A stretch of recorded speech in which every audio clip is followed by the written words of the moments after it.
Good morning, everyone. It's 9 o'clock, so we're going to get started with the webinar. Hello, everyone. My name is Kim Edmonds. I'm the program manager in the Office of Professional Programs. I want to welcome you to the webinar for the Engineering and Management Suite of Programs at UMBC. Thank you for joining us this morning. These are uncertain times for sure. We're glad to be able to bring this event to you online. Of course, it was originally to be in person, so we're happy to join you today. This morning, you will hear from the Graduate Program Director, Dr. Toby Gouker.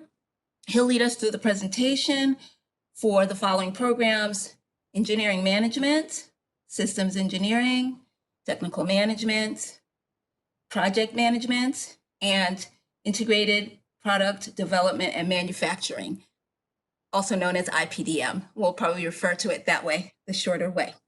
So Dr. Gouker will provide us with an overview of all of those programs. And I think you'll learn a lot about what we have to offer. Beforehand, let me go over a few things, a few housekeeping matters. The presentation is about 22 minutes long. There will be a question answer. There will be a question answer session at the end. In order to sort of run things smoothly, we're going to ask everybody to keep their microphones on mute. I think I've already muted everyone. If you have a question, what we'd like you to do is just go to the chat box here, the little cartoon bubble, and you can write a question to everyone that we can, and I'll field those toward the end of the presentation. If you have a more specific question that's sort of, very specific to your circumstances, the best thing to do is going to be to follow up with me or Dr. Gouker via email. We'd be happy to engage you in those things. So the webinar will be recorded. It's for quality purposes, but also in order to have a record of it in case you want to come back and listen to it again, want to share it with a friend, things like that. Since you're attending the session today, you will receive an application fee waiver. You'll see the fee waiver on the final slide of the presentation. We will also follow up with you at the email and send it to you that way as well. I want to say a quick word about admission. We will go over some of those things in the presentation, but I just want to encourage people to apply for fall 2020. We are accepting applications as usual. This is a great time to apply. Generally, if you apply in April, it takes us a matter of weeks and we can get you a decision back. Registration for new students is June 1st, and classes will begin at the last week in August. I think the date is August 27th. So with that, I would like to hand things over to Dr. Gouker. Thank you, Kim, and welcome everyone to this webinar on the engineering programs, as Kim outlined. We're going to be talking about 3 different master's programs. All of these programs, really have a strong managerial component, even though the titles, may differ at their core. All of these are for professionals who are working in or an engineering field that are interested in becoming leaders in their field. These are our full master's degree programs that are 30 credit hours in length, which is typically made up of 10 courses. We though also, for individuals who don't have the time and energy or are a little intimidated by the whole thought of entering a full master's degree program, we offer certificate programs with 12 credit hours. Gives you a chance to tune up your resume with a specialization in a particular area that may be, a subset of courses in the larger program. And those, through joining our department, you also get access to programs that are in other areas like cybersecurity and data science as well. So we have a broad list of things that we can offer for you. If you're working in a technical field and you're looking to try to improve your managerial acumen, talk to us. We probably have one of these offerings, so will likely fit your needs. And speaking of fitting needs, we'll start off by saying that these are degree programs that are offered in the Division of Professional Studies at UMBC. So these are not degree programs that are meant for individuals who eventually want to go on and become academicians and eventually want to earn a PhD. These are degree programs that are meant specifically for working professionals to help you in the there's many times when students come to class and sit through a lecture and they say like, wow, I listened to a lecture last night and I was able to apply that in my job the very next day. So these are very much applied degree programs. There is theory because you want to understand the theory and practice in the field of management, but they're highly application oriented so that you can put them to work right away in your job. Because they're designed for working professionals, you'll see that the classes are scheduled in the evening. We have two sessions, one that starts at 4:30 for those who can make that, and others who are more of late night owls can start a class at 7:10 that runs till 9:40 p.m. These classes have also a flexibility of formats. They meet mostly in what's called a hybridized format, which means that while you may be scheduled on Tuesday evenings to come to class from 4:30 to 7 p.m., that doesn't mean for the 15-week semester that you come to class in a hybrid format that you would probably only come every other Tuesday, and the remaining week you would do what's called asynchronous learning online. So there will be activities that are loaded in our Blackboard online classroom. And so you actually don't have to travel to campus, but you can still participate and do your schoolwork. We also have an increasing number of courses that are fully online available to continue to increase the access and increase the flexibility of the degree program. Times that you're in the classroom, though, it's not just sit there listening to a professor stand up front and just lecture. The vast majority of these, since they're managerial courses, are driven by case study discussions and class team problem solving situations. Most important feature, though, about the design for needs of the working professionals, though, is the fact that these courses are all taught by industry practitioners, many of which have been in their careers for 20 or more years, and they have advanced degrees. So they serve in a category of individuals that I call scholar practitioners. So they're able to bring the theory of managerial science to you, but also talk to you about the practical aspects of that. And so examples of that would be, in the introductory management and leadership class, you might sit with Jonathan Powell, who's he's a Naval Academy graduate that served his 20 years in the Navy, retired from that, but is now working as a federal contractor on a variety of Department of Defense information technology contracts as a project lead. Another person you'll run into on building and leading teams would be Charlie Swassing. He's served as a chief information officer and a chief information security officer for a number of firms. And Charlie's also started up and run his own business for 20 years. So he's able to speak to the entrepreneurial aspects of this as well. And then sometimes maybe if you get to the strategic management class, you'll be in class with me.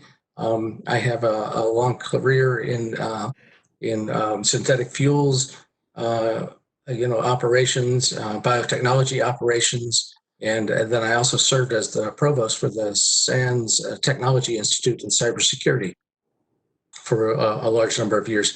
And I now currently serve as a practitioner doing cybersecurity advisory services for the healthcare industry.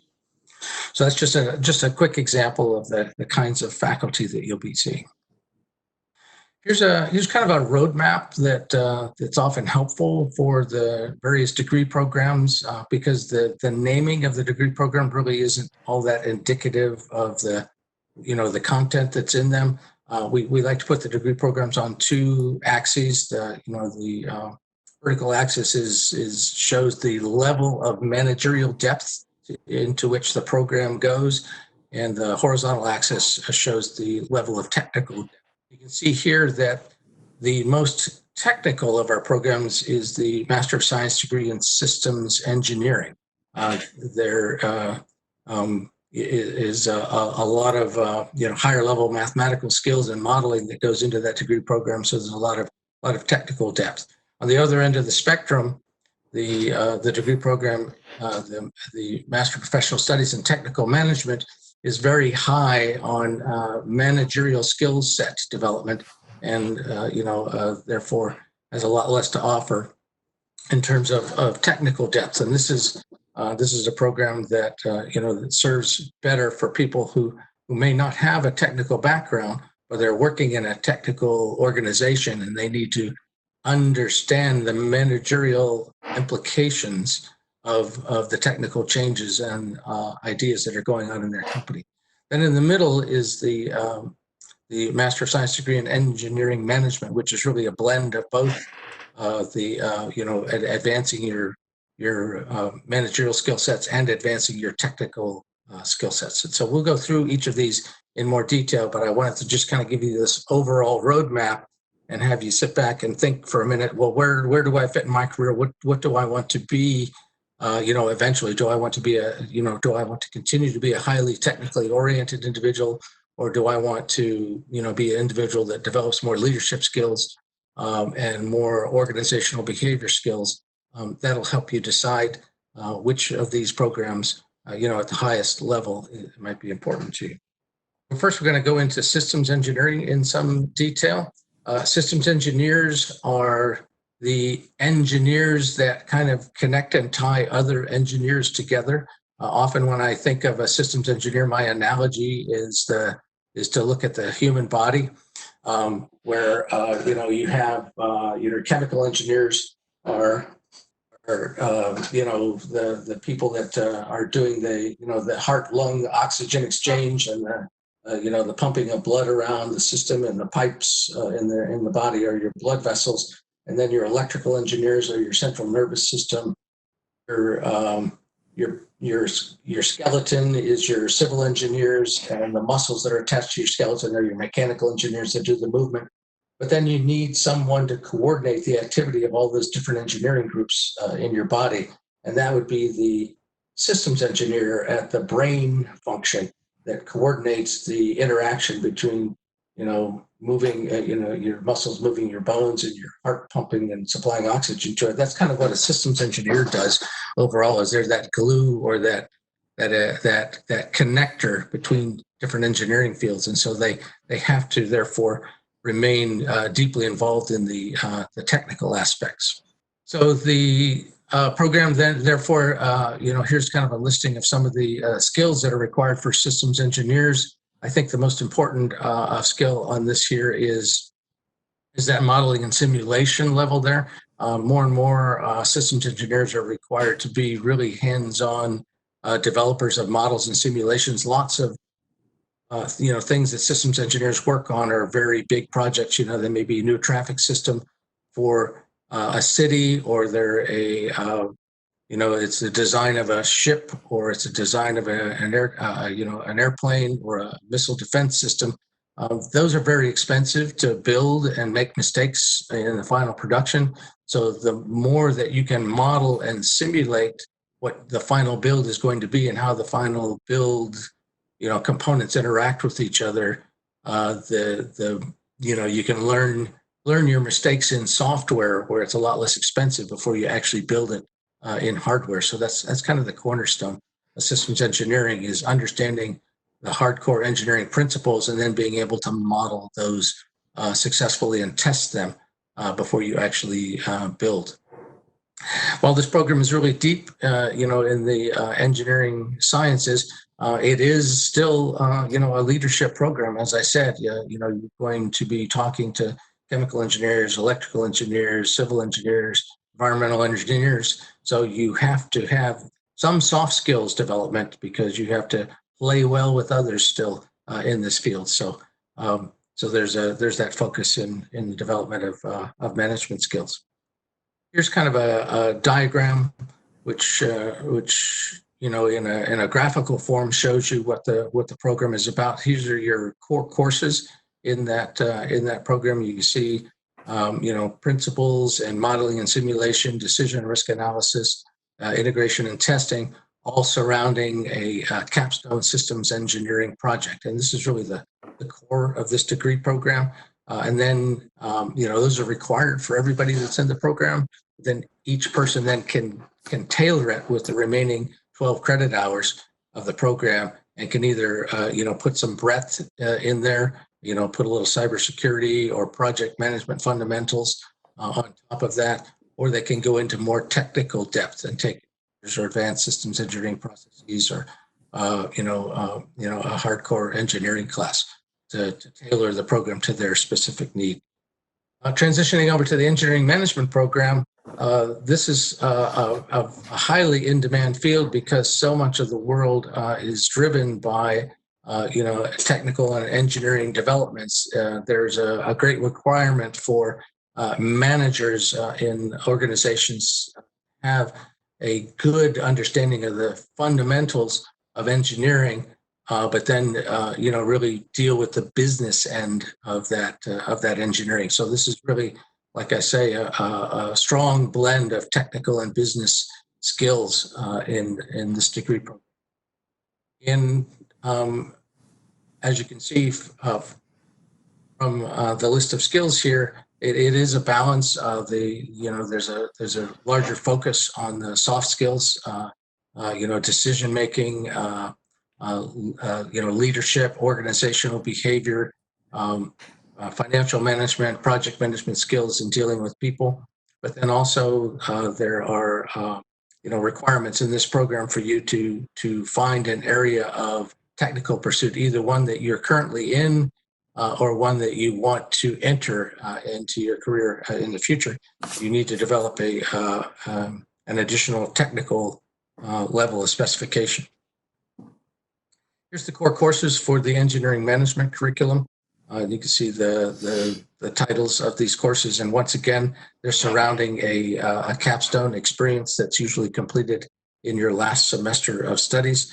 This core of classes is surrounded, again, giving you the option to take some breadth, looking for a person who knows that you're working for a company that's an international or a globally oriented company. You may want to take a course in leading virtual and global teams. There's some subtleties on managing folks at a distance, managing folks that are of a different cultural background than you are, or you might want to take a focus on strategic management or leadership.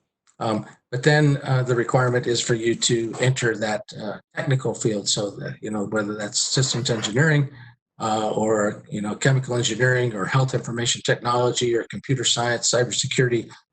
And this is another example of how you can provide that specialization, that it can be in management sciences, it can be in data sciences, it can be in cybersecurity, it can be in technology development. As Kim mentioned at the beginning, we have a certificate program in integrated product development that is quite attractive as well. Many of these concentrations of 4 courses qualify in that early certificate programs. You have the opportunity to earn a graduate certificate while earning your master's degree. So it's kind of a bonus that if you play your cards right on the technical courses that you take, you can graduate with a master's degree in engineering management and a graduate certificate in cybersecurity operations, or a graduate certificate in project management to add to your resume build. Okay, moving on to the technical management degree program.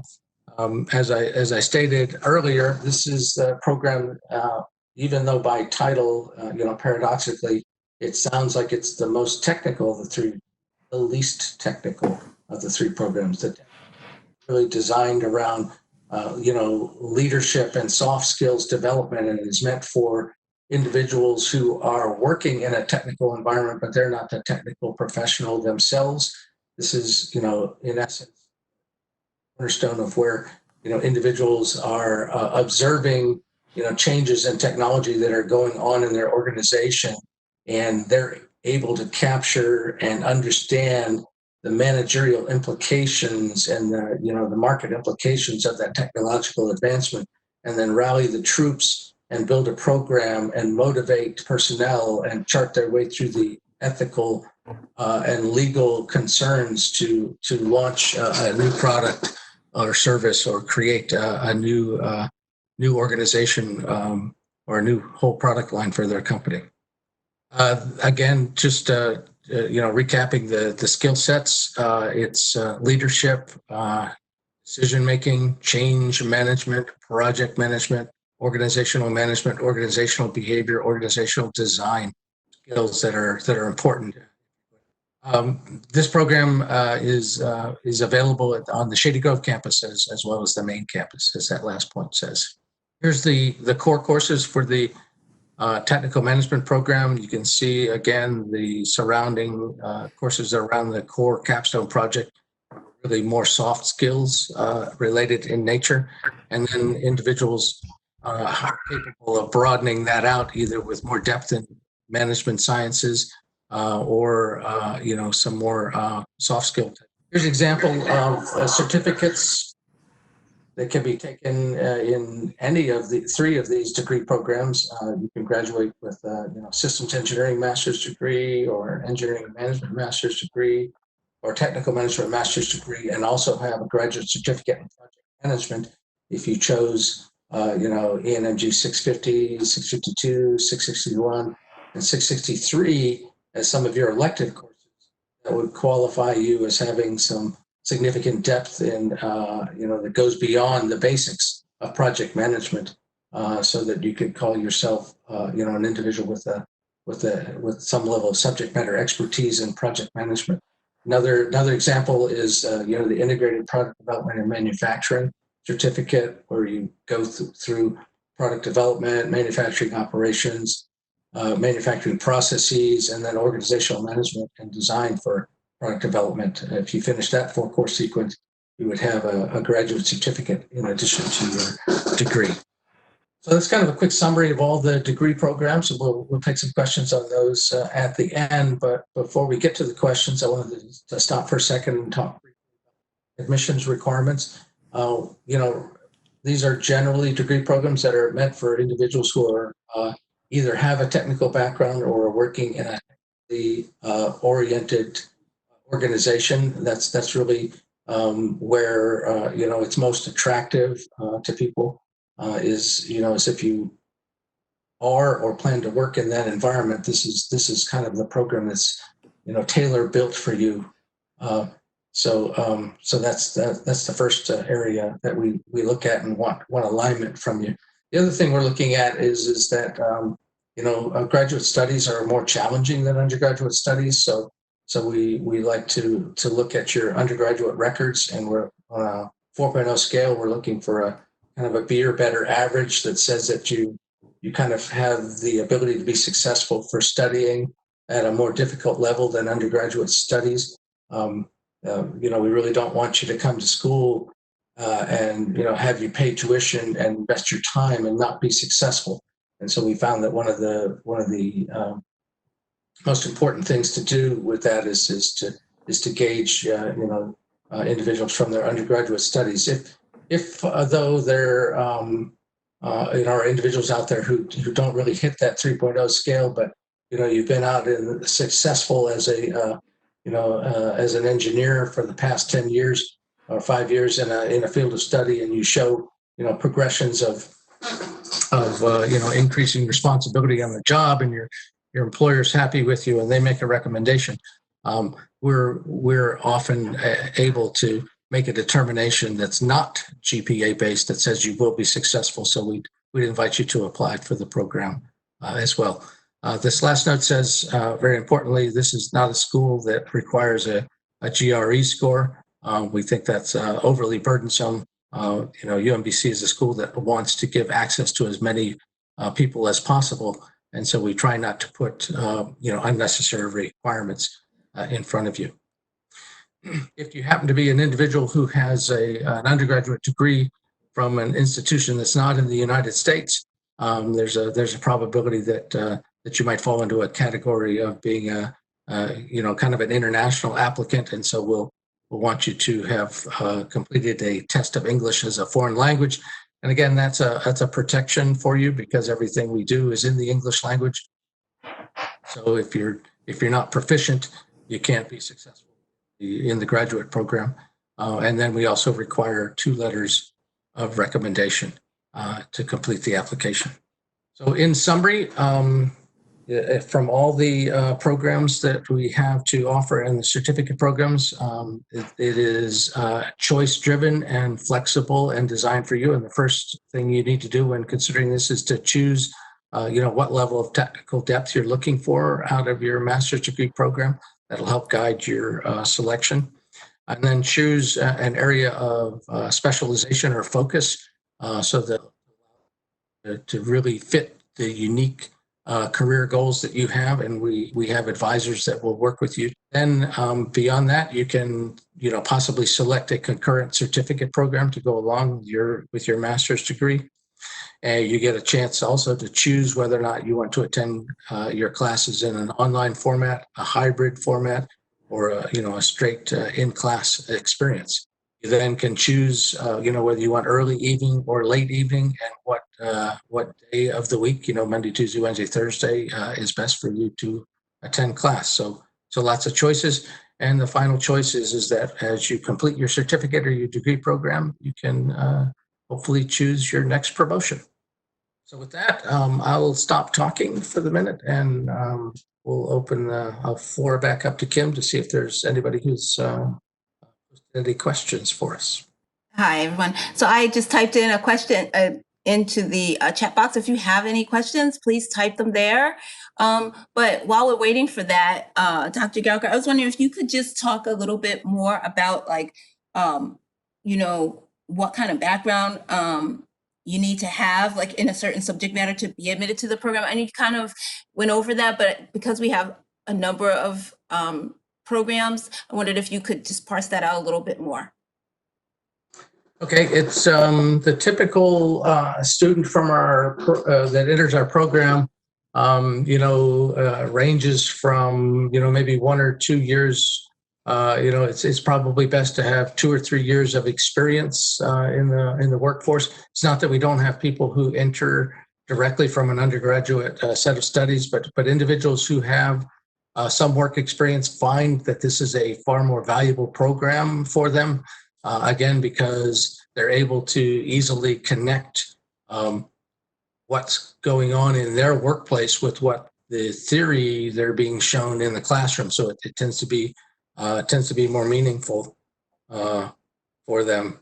And then beyond that, the majority of students, either have a computer science degree or an information systems degree, or cybersecurity undergraduate degree, chemical engineering, civil, environmental, mechanical, aerospace, et cetera. There are many students who work for, in the federal contracting space, building things for the federal government that are students. But an equal number of students come from entrepreneurial startup worlds. We also, though, do have non-engineering students, folks with a background in biology or even social sciences that are successful because they'll find themselves working for Intel Corporation or for Amazon or for Verizon. They come to that with even a Bachelor of Arts degree, but they find that their job has transitioned into working with lots of technical concepts, and the product or service that their organization is offering is very technical in nature, and they find these programs to be of high value. Thanks. There's a question coming in now. Okay, Okay. Kim, if you can read that one, I'll let you handle that question. Yeah, that's my question. Okay, so the question is, they wanted to know about financial aid, scholarships, and assistantships available. So, for domestic students, there is financial aid. I would recommend the UMBC website and click on the financial page, and it'll lay out what's available for you. We don't offer scholarships or assistantships per se, and the reason why is that these programs are, generally were designed for working professionals. Many of our students, may be working at a local firm or what have you, and their employer will simply, be able to pay. Some of our students are able to pay out of pocket. I will say that the tuition and fees is, it's really reasonable, particularly as you compare to some of the private entities in the area. And also if you're in state, you also you get a really nice discount. So to see the most recent tuition and fees, I would recommend that you access the website again and go to Student Business Services. They have the most up-to-date fees. So as far as assistantship, yeah, we aren't offering that at the moment. Okay, another question. I heard it mentioned earlier on the call that these aren't programs for individuals vying for a PhD later on. Did I understand that correctly? And if so, does that statement still hold true for individuals who would potentially like to teach later on in their careers? Yeah, they are not specifically designed for people, but the two of them are a Master of Science degree, the Systems Engineering degree and the Engineering Management degree are a Master of Science. While they're not specifically designed, they are accepted by graduate schools as entry-level preparation. So like, for example, if you wanted to do a PhD in engineering management or a PhD in systems engineering, they would admit you into that program. But these three programs are more along the lines of what's called a terminal degree, especially the Master in Professional Studies. And at the master's degree level, there are a whole range of schools that allow people to teach at the master's degree level. It's no longer, an absolute requirement for faculty members in universities to have a PhD. If you're really interested in teaching or becoming a lecturer for a university, having a master's degree is really the gatekeeper and what they're looking for. If you want to go to a university and become a tenured professor and establish a field of study and a career for yourself at researching a particular problem or an area of expertise, then this is insufficient, and they would, a school would not hire you to be a tenure track professor. That's where you really want a PhD, is if you want a career as a researcher. If you're interested in a follow-on career as an educator, you'll find a tremendous number of positions open to people who hold a master's degree in their field. They don't need the PhD.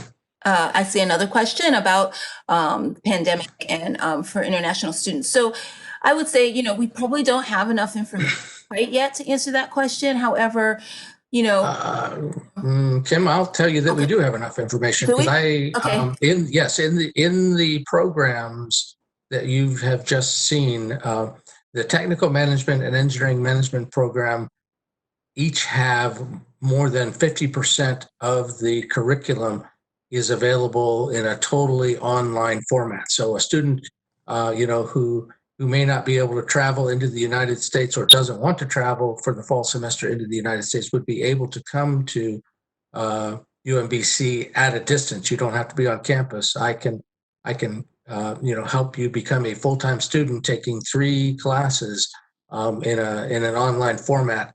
And then, when things settle down in the spring of next year, you can visit campus and complete the rest of your program. But we have 50% or more of the core courses available to you, and they are ready to go in this fall semester.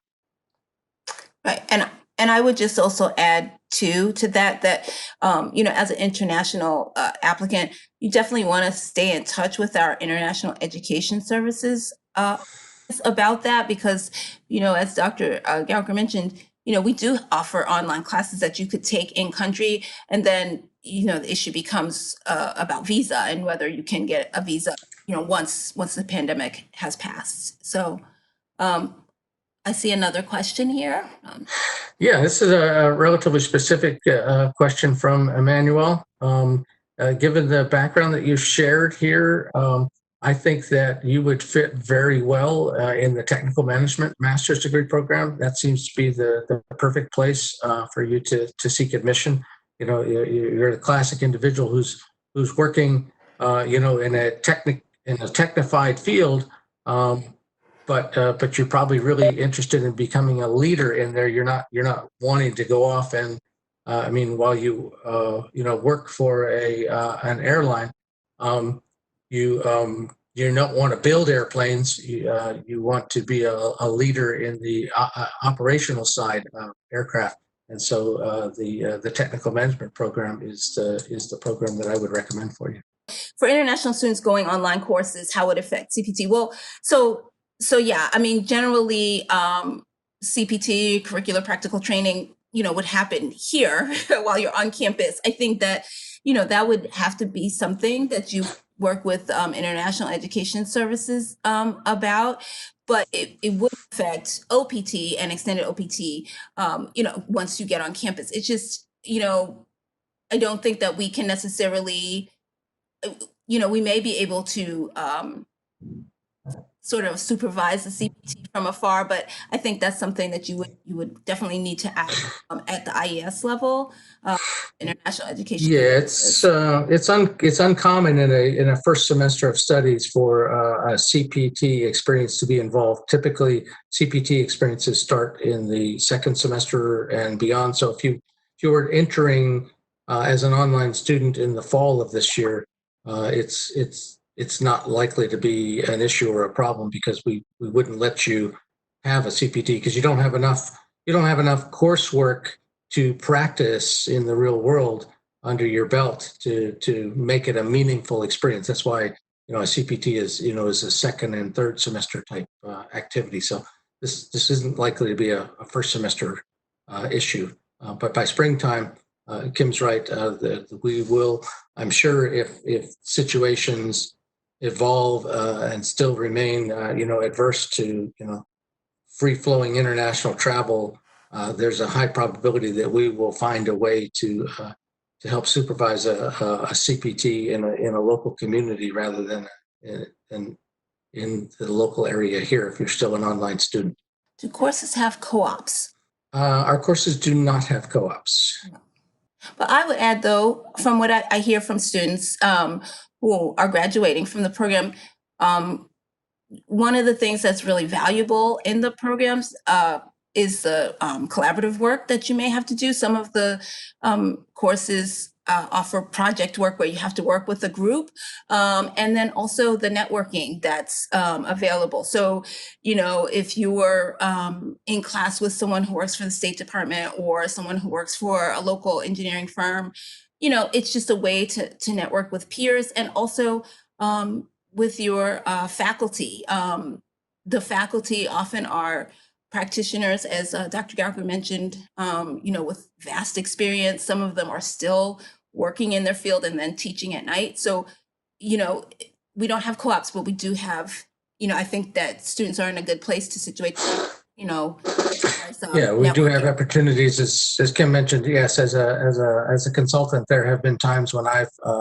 asked students to help with my consultancy in special projects that tends to give them work experience, but they're not a formal co-op where it's a required activity, but there are work opportunities. So another question is, how does the Shady Grove campus experience differ from the UMBC campus experience from an academic perspective?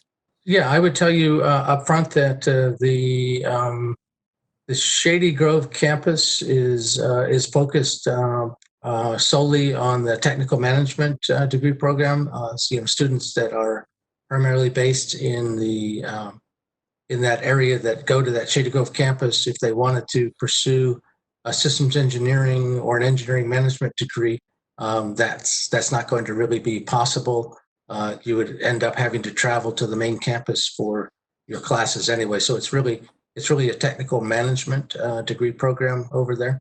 That's really the main difference, is the limitation in those offerings. Kashama. So I'm going to answer that question offline. So this is a question about the IELTS exam. As far as being able to retake it, due to the pandemic, it's a bit difficult to retake right at the moment. So I'm going to answer that question offline. We've gotten a lot of questions about that from international applicants. Again, uncertain times at the moment. So follow up with you. We will find a path forward. Right, that too. That too. But so I'm confident. Yeah, Kashama, if you would just send me an email, because I may not remember, or I don't have your email. So I'm going to put my email in the chat right now. Yeah. And please. Actually, I have the follow-up slide here, which is questions after the presentation. So. Okay, so then the next question is, does Shady Grove offer the project management certificate? The project management certificate can be earned from the Shady Grove campus. It sometimes is a little more challenging due to availability of classes, but the introductory project management class is offered there, and 2 of the other classes are offered there. I'm not sure if all 4 classes are offered there on a regular basis, but the worst case scenario would be that you would take 3 of your classes there and maybe have to travel to the main campus for the final class. Okay, it's like 9:45, 9:46. Are there any residual questions at this point, or remaining questions? We're happy to take questions offline via email from folks too. Absolutely, no absolutely.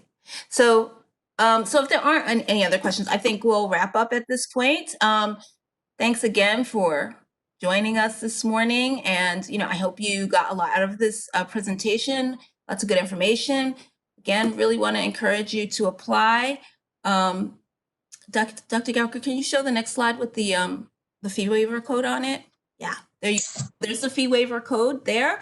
So if you decide to apply, you can use that. It's in the first page of the application. There's a special populations box or place to put that, and then you just put it there, and you won't have to pay the $50 fee. We will follow up with an email to everybody who joined today. And again, we'll be available online with any additional questions. Rishi, I see your question there. So yeah, if you will follow up with me offline, I'll answer that question as well. So again, once again, thanks so much for joining us. And, we hope to be working with you through the spring and into the fall. Have a great morning.